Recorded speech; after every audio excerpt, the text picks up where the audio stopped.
Hi guys, my name is Kirsty. Welcome back to Upside Down Books, and today, as I've been promising for a long time, we're finally going to be looking at my 2023 reading goals. Non più tra I farfalloni amoroso, notte giorno. So I have my handy dandy bullet journal, but we're just gonna recap a couple of things before I go through how I've done it in the bullet journal. If you've been around for a while, then you may be aware of the fact that I am definitely a fan of the bullet journal and is such a fun way to track my reading. Now 2023 is going to look a little different to previous years in terms of the intensity of my reading goals and just generally the vibe of what I'm aiming for. I've had such an epic reading year in 2022, and I achieved such a huge goal for myself, and so I wanted to just also kind of go back through what I did and didn't hit last year, and so you'll have some context as to whether I'll be rolling things on or just challenges I decided are just no longer the right vibe. So in 2022, I had the goal of reading 88 books because that was how many books I read in 2021.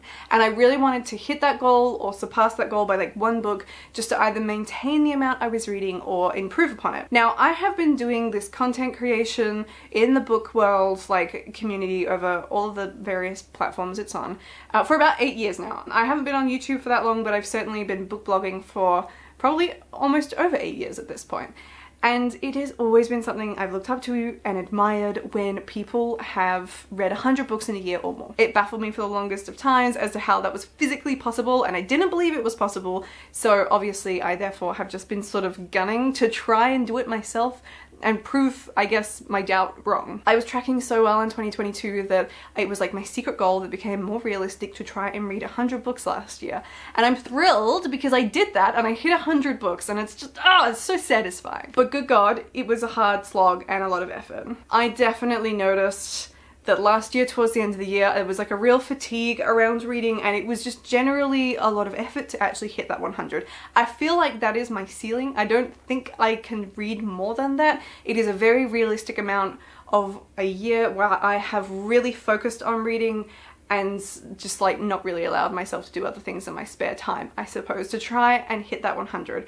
The short and simple answer of how to do it is every opportunity you get, you read. You take a book with you everywhere, and all of those really, really small but numerous instances throughout the days add up.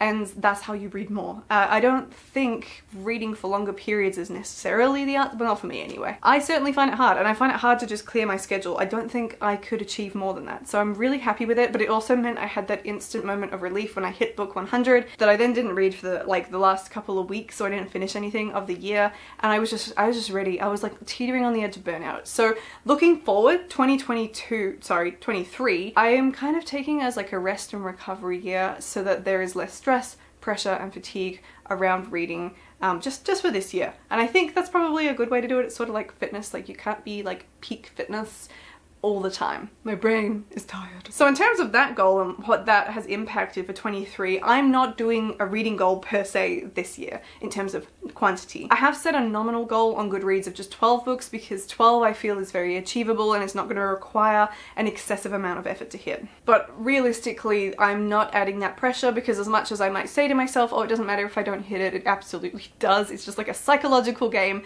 so there's no challenge that's physically there. For 2023, I am simply reading as much as I want. I would like to hit those 12 books, and I'm honestly already very close to doing it, and then I can just do whatever. If I don't read for half the year, then that's fine. I think I need to allow myself some lax moments. That's not to say there's anything wrong with challenges, just as I said, I think sometimes you need a break, and I am certainly at that point. I think it also helps that I've removed reviewing for publishers, or at least turned it down from 100% to 1%.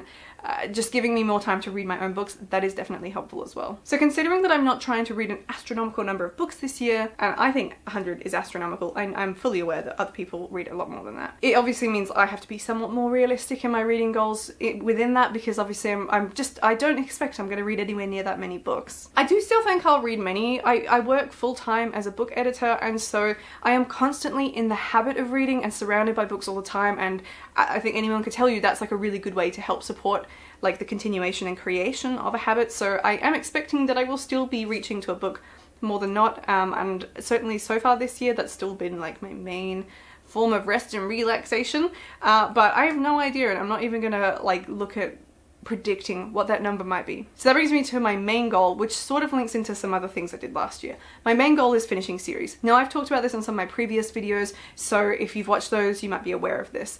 My main goal is just to finish some of the goddamn books and series that are just like lingering around. I have recently created and finished building this spreadsheet, which is my master reading tracker. That's featured in a few of my videos as well. And this reading tracker I have built to really give me, for the first time in my life, a really clear view on how many series I have either in progress or like pending, like starting them on my bookshelf. And the number is over 300. It's closer to 350. It's a huge number of books.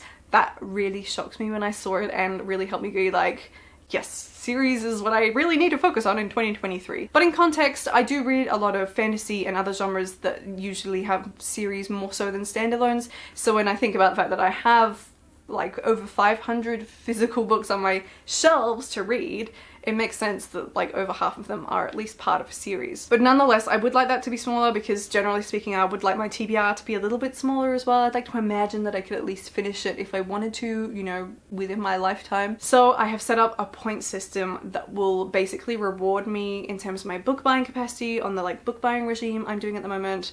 And that has been really motivational so far. Now, if you don't know what my book buying regime is, then I recommend you go and watch that video because I explain how that's working. I've given a recent update and just explained where things have been added on, and in that I have actually already gone through how the series will work. But as a very short summary, for every book I finish, I get half a book credit point. For every series I finish, I get 1/4 of a point for every book in the series, and for every book I DNF, I get also 1/4 of a point.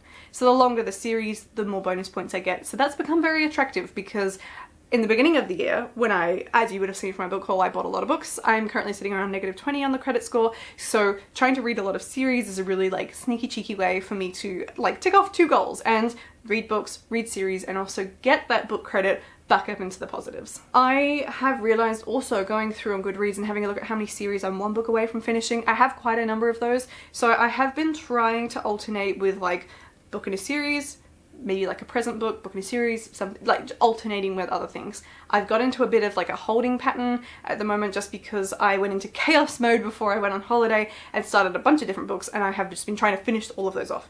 Once those are done, I'm hoping to get into this rhythm nice and smoothly. So that's sort of the main things that I am building my 2023 around, but of course I've got lots of little challenges within that, and so I'm going to walk you through in my bullet journal what I'm doing and how I'm sort of having fun with it this year. So just like last year, I have set up a double page spread, which is just empty bookshelves. I've actually not updated this year so far. I'm going to probably set aside an afternoon, maybe today, where I can fill out everything that's in it. I'll show you that close up so you can see I've literally just drawn shelves, and it has heaps and heaps of room for way more books than I'm planning on reading, but I would rather fill out enough space than run out of room because that's honestly just so annoying. So that's my first spread, just so I can track and see, and I will color code it when I color it in according to my ratings from 1 to 5 stars. Now, the next set of challenges go across a spread, and one of them is my friends' challenges, my friend challenge based on their recommendations, and the other one is all the books I got at Christmas in 2022. So looking more closely at this one, what I have done is I have asked some people who are close to me, mostly family and some friends, to give me a recommendation of a book that they think I should read this year that is on my TBR. So I literally gave them my TBR list on Goodreads and said, if you don't mind, I'd love you to go through and pick something off this list that you think sounds good or something you know is on there and you want me to get to, because I really enjoyed doing a challenge like this when Chris picks my TBR in one of the months last year. So I've gone through and I've collected all those. So the books that I've been challenged by is As Old as Time, which is one of the Disney Twisted Tales like retellings.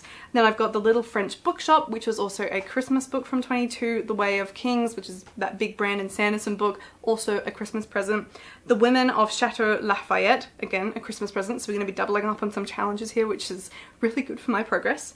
I've got Ariadne, The Personal Librarian, and Law. So I have 1, 2, 3, 4, 5, 6, 7. I've got 7 books to get through over the course of these 12 months. And I want there to be no excuses. Have I read any of them yet? Not quite. But again, once I've tidied up my chaos zone, then I'm hoping to have, you know, a little bit more time to focus on ticking off these little challenges, because these kind of things mean a lot to me. That's why my Christmas and birthday challenges happen and will be happening this year again, because I feel that it's really good to prioritize it to show people how much you know, I appreciate receiving books as gifts. Otherwise they just pile up so much and it feels bad. So I'm looking forward to doing that one. And then of course back onto the other spread, you can see I've just drawn out the outlines of all the books that I got for Christmas, and it was like a lot last year, largely because I got the whole How to Train Your Dragon series, and I'm going to colour them in when I read them. And I had wanted this year to change how I do it, because I used to do it in the month of like either my birthday or Christmas, so May or December, and read everything I hadn't got to from the previous one. But I don't like that gave me a whole year's delay, so I wanted to flip it around and do January and June of the month like following. However, because I was sick for so much of January and then I was away, I've totally failed to do that for Christmas already, which is a real shame. So I'm thinking I'm going to substitute it and sort of like, I don't know, do it in April or something when I get on top of my reading, and have April as like my Christmas reading month. But the idea will be for May this year, I will be reading May books from my birthday from last May, because I've got to do it like a back-to-back double shift to catch up and swap onto this new regime. And then in June I'll be reading any books that I get for my birthday this year.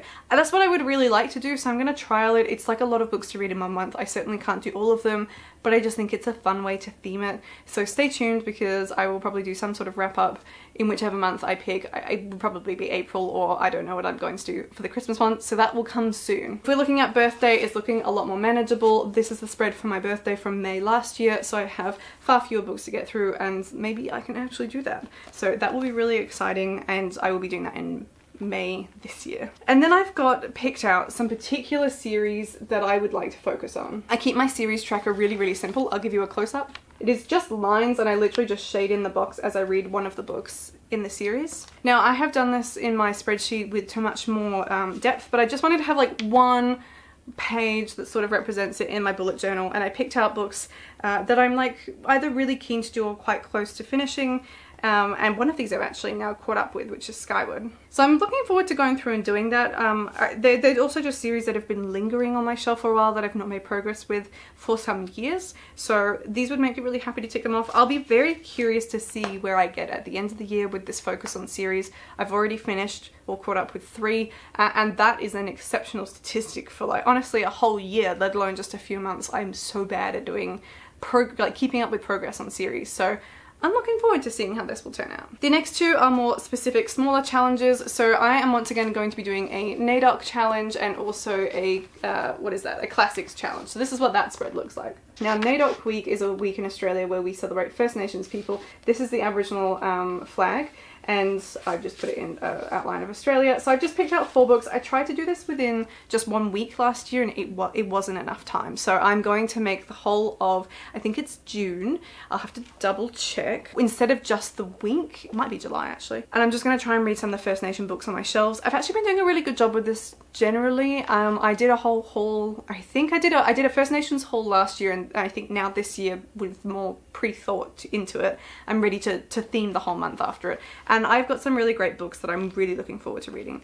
In terms of the classics, again, I'm trying to keep this reasonably achievable, so I've just picked 4 classics to tick off. I did a really good job with this last year. I was really impressed with myself. I surprised myself by how much I read and just enjoyed classics, and my enjoyment of them has just exponentially gone up lately because I feel like I'm connecting with them better.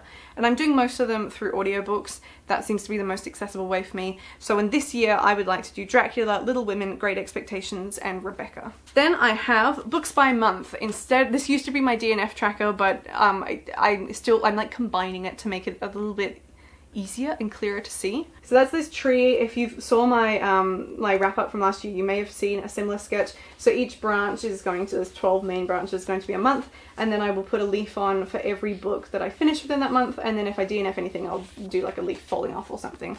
And I thought that would kind of be fun because I really enjoy like doing this tracker. So that will be really satisfying to like have a very visual representation of not just the number of books I've read, but the volume. I usually do this, but I don't number it, and it's so like if I drop off for a few weeks, I can't remember how many leaves are on the tree.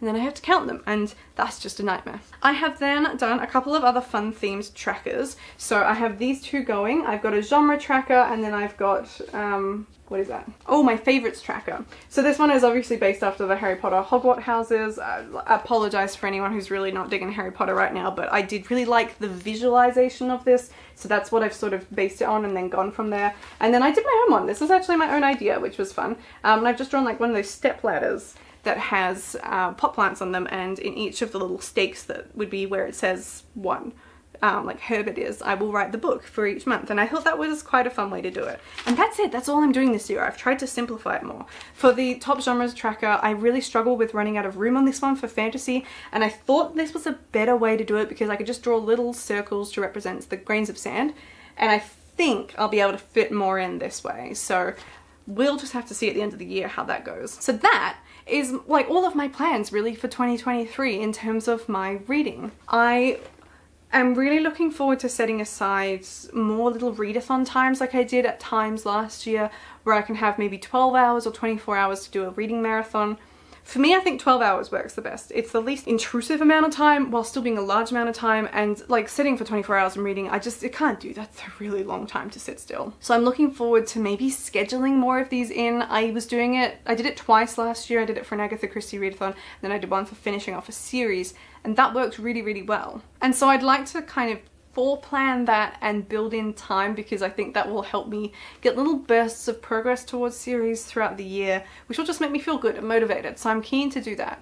I'm also going to continue doing buddy reads with Chris throughout the year. We have so many books that we're looking forward to reading together, so you can stay tuned for that. We're really keen, and we're hoping to have like a really good one, because our last two were the Atlas 6 and Babel, and they were just both a little bit of a struggle. I'm not planning on doing any external book clubs or reading challenges or readathons with other people. I'm really just like turning this into me, so I'm doing it either by myself or with Chris, essentially, to just really, really, really avoid and remove as much pressure around reading as I can, because I know that at some point, whether it will be next year or the year after that, I'm going to want to try and hit some stupid challenge again, and so I'm kind of just saving up my energy this year so that I can go for it then. I'm still trying to read lots of nonfiction. I've got a whole shelf going now for environmental science nonfiction that I'm really enjoying, as well as memoirs, but I'm hoping to have some regular schedule of reading nonfiction books, and I will be reviewing and discussing all of them on my channel. I have a playlist going, but I've not read so many so far, because that's important to me and a really great way to learn, and I don't want them to sit collecting dust for too long, because obviously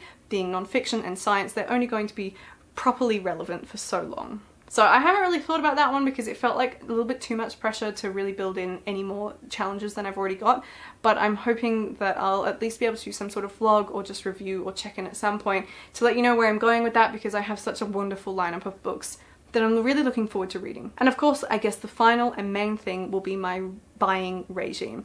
That is a huge part that's dictating both my reading and my buying at the moment. I'm really, really good at sticking to it until I go on holiday, essentially. So I'm in holiday recovery mode because of all the buying I did when I was in New Zealand. But I actually think it's going to work really well. And I am still convinced that come the end of the year, I'm going to come out at a better spot, having conquered that regime and the challenge that it sets down for me, which should, by default, help me reduce my TBR as well. There are, of course, still authors and series in particular that I want to focus on. That series like page in my bullet journal looked at some of them, but I still need to finish one of my favorite author, Colleen Houck's books. There's one book in each of her main series I haven't finished. Ranger's Apprentice, Maria V. Snyder, lots of names like that I'm really looking forward to reading and finishing this year. So fingers crossed that 2023 is a year that I really conquer some big and important challenges. That's all from me. That's what I'm doing in 2023. So let me know in the comments down below what you are planning to do in 2023 and any goals that you're really excited to hit, and I will see you in my next video. Goodbye. Alle gloria mia.